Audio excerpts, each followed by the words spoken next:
ನಮಸ್ಕಾರ. ಮಂಡ್ಯ ಜಿಲ್ಲೆ ಕೆರಗೋಡು ಈ ಗ್ರಾಮದಲ್ಲಿ 2 ವರ್ಷದ ಹಿಂದೆ ಭಗವಾ ಧ್ವಜ ಕೇಸರಿ ಧ್ವಜವನ್ನ ಇಳಿಸಿ ಹಿಂದೂಗಳಿಗೆ ಅವಮಾನ ಮಾಡಿದ್ರು, ಅಪಮಾನ ಮಾಡಿದ್ರು, ಅಪಚಾರ ಮಾಡಿದ್ರು.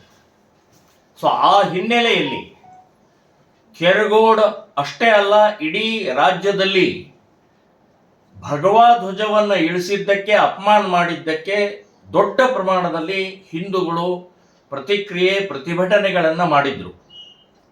ಸೊ ಇದೇ ತಿಂಗಳು 28ನೇ ತಾರೀಕು ಕರಾಳ ದಿನ ಅನ್ನುವಂಥದ್ದು ಆಚರಣೆಯ ಮೂಲಕ ಕೆರಗೋಡಿನ ಸಮಸ್ತ ನಾಗರಿಕರು, ಎಲ್ಲ ಹಿಂದೂಗಳು, ಎಲ್ಲ ಸಂಘಟನೆಯವರು ಸಾಯಂಕಾಲ 6:00 ಪಂಜಿನ ಮೆರವಣಿಗೆಯ ಮೂಲಕ ನಮ್ಮ ಏಕತೆಯನ್ನ, ಒಗ್ಗಟ್ಟನ್ನ, ಕೇಸರಿ ಧ್ವಜಗೆ ಗೌರವವನ್ನು ಸೂಚಿಸುವಂತಹದ್ದು ನಿರ್ಧಾರ ಆಗಿದೆ.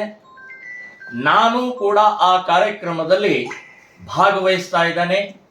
ಸಾವಿರಾರು ಸಂಖ್ಯೆಯಲ್ಲಿ ಎಲ್ಲರೂ ಬರಬೇಕು.